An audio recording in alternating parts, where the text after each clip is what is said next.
messed up. How do you say yarrow? Welcome to How Do You Say Yarrows? How do you say yarrow?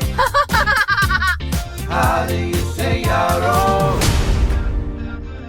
It'll be all the fun in the world.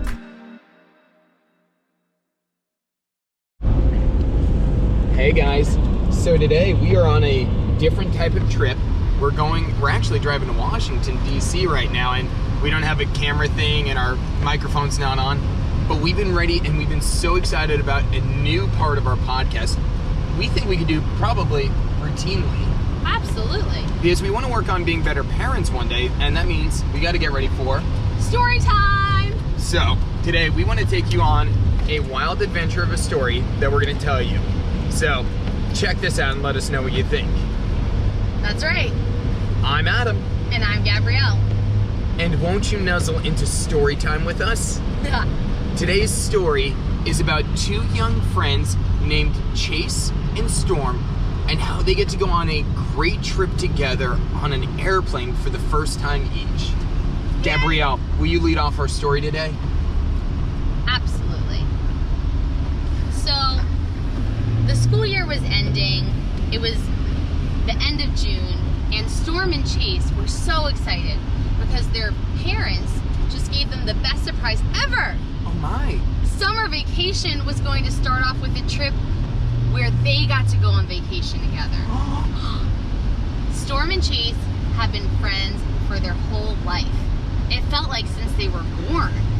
So this idea that they got to go on a great adventure together was like something they had never even imagined. Whoa. Now this was exciting for young Storm and Chase because they found out a number of things.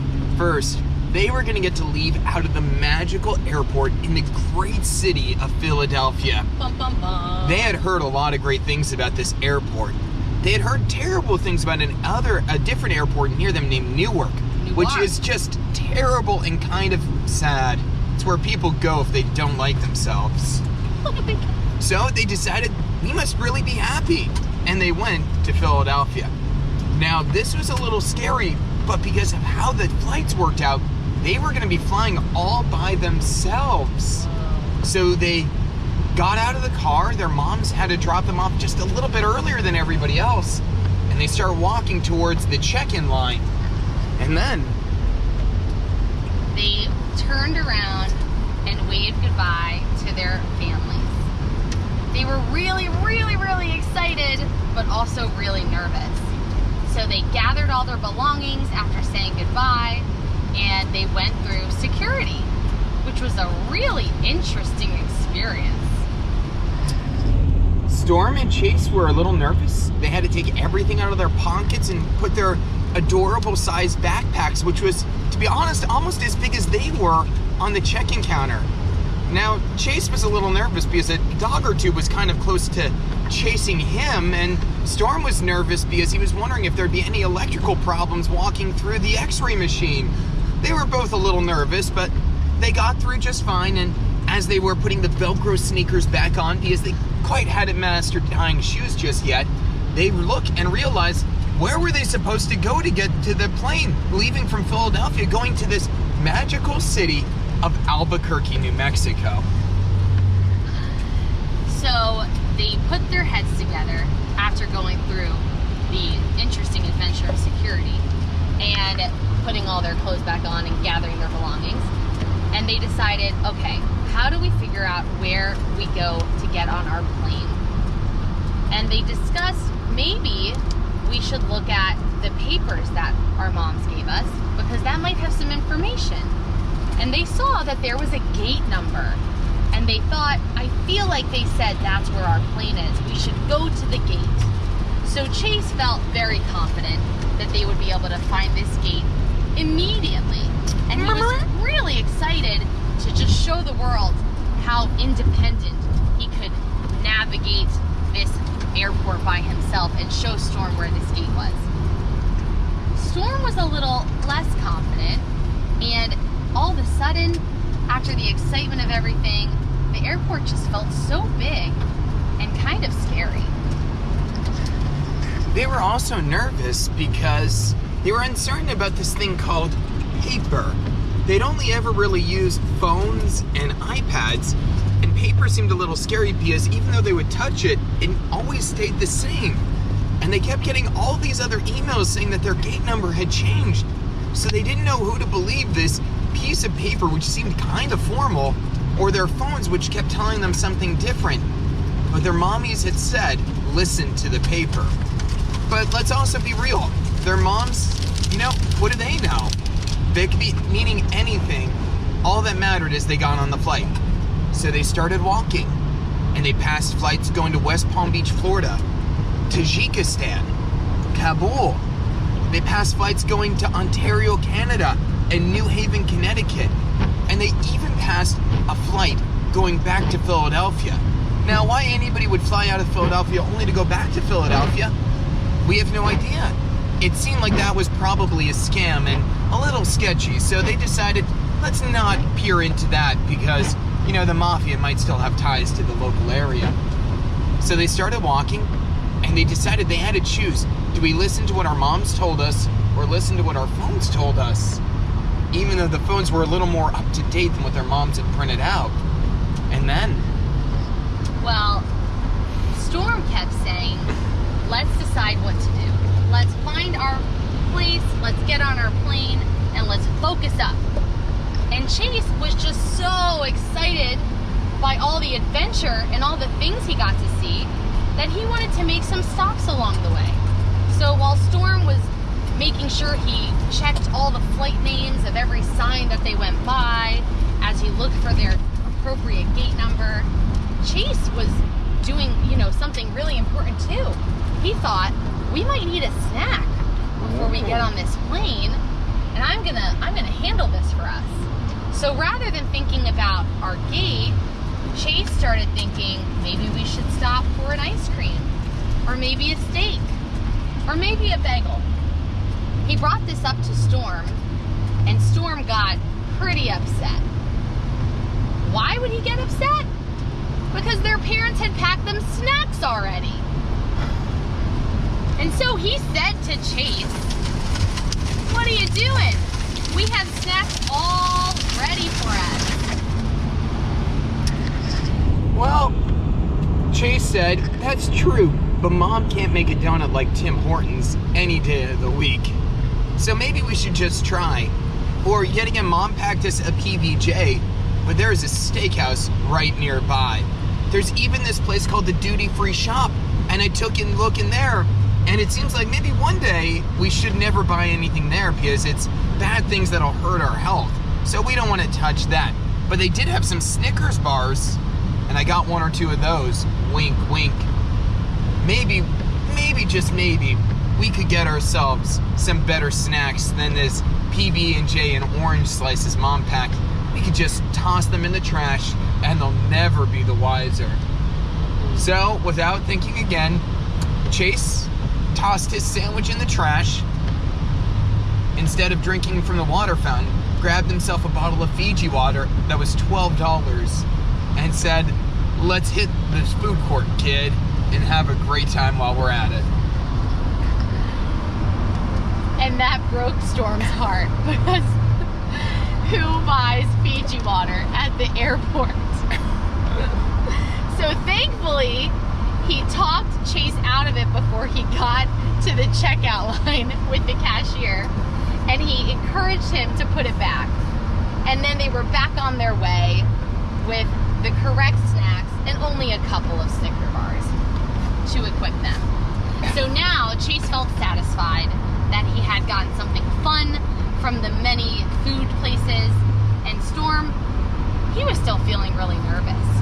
So he just kind of looked over at Chase, and without him having to say anything, Chase suddenly realized after the sugar high was going down, I think my friend is pretty upset, and how can I help him? So they started walking towards their gate, and thanks to the helpful flight attendant, they learned that the paper was actually correct. Now this was a scary concept to them because things like this really don't exist in their world. But they decided, okay, we're gonna walk to the gate and see if we could get some help. And Chase, knowing Storm loved animals, thought maybe one of the dogs all these people called TSAs or TSAs, maybe they could let him pet one for a few minutes so he could calm down a little. So he asked one of the employees, and they said no. Those dogs are meant to hurt people if they do something silly in an airport, or to sniff out bombs or other bad things. So they said, no, you can't pet the dog. But here's the good news. We have a place called these massage chairs right in the middle of the airport where you can put in $1 and it'll give you a back rub and it'll make you feel all better. So they decided, well, we've got 20 minutes before our flight boards. Let's go get a massage from a cheap chair where everybody has sat in for many years. As they sat, Chase told Storm all the things that he would be able to look forward to on their grand adventure. And Storm closed his eyes and imagined them playing at their new vacation place, meeting up with their family, and just feeling so proud when they landed in Albuquerque together. He felt so much calmer as they waited and enjoyed the fun chairs, and really they felt like they were in their own little world. So much so that Storm actually started to fall asleep. Bum, bum, bum. So Storm fell asleep. Chase, in the meantime, was getting a big nod out of his neck because he had been so stressed. And as he kind of yelled at the chair, "That's a good schwitz," even though he didn't quite know what a schwitz was yet, thinking it was appropriate for the statement, he realized, oh my, Storm, wake up. Storm refused to wake up. So Chase did the only thing he could. He had actually lied to Storm and had secretly bought the Fiji water when Storm wasn't looking. So he took out the $12 bottle of Fiji water and poured it over Storm to wake him up. Storm woke up thinking he had actually tinkled himself. He was very self-conscious and very embarrassed. But then Chase told him, dude, don't worry that you peed yourself. We've got to get on the plane or we're going to be stuck here in Philadelphia. Or worse yet, we're going to have to take a flight to Zihuatanejo, Mexico. And despite what the movies tell us, maybe it's not as nice as we thought. So they run to the airport gate, and as they go, they realize something huge. Chase realized that he thought that he had bought the Fiji water, but in fact, it was just another bottle of water that Storm had swapped out in his bag so that he had thought he bought the $12 water. But Storm had his back and would never let him do that. So he realized he had just poured regular tap water over his friend Storm, which was great. And Storm and Chase were very happy about that fact. Although Storm still thought he had peed himself. So he did not know the fact that while he might have used tap water, he was still worried about the pee pants that he had going onto a large airplane flight. So they get onto the plane and are ready to go. And they're about to take off, and all is well. And they sat down and got ready to go to Albuquerque and have the most magical vacation of all time. The end. Thanks for joining us on How Do You Say Yaris. Gabby, you need to be getting in the right lane to be exiting in 0.3 miles. I'm so sorry. Got it. That, or we're going to be going, turning to Annapolis, Baltimore, Tunnel I Avenue. got it. That being said, we're also giving great directions here as we go. So we just want to thank you for joining us on How Do You Say Yaris this morning for story time. And you remember our new tagline. Our personal tagline, of course, is snack on. It's the family creed. We're getting it translated into Latin. But our story time is, won't you nuzzle into story time with us? 9 miles on here. Yep, you're going straight on here. And you can email us at howdoyousayyaris@gmail.com. We'd love for you to like, comment, and subscribe, or give us a 5-star review. We hope that you enjoy story time. We might even do another one. Bye now.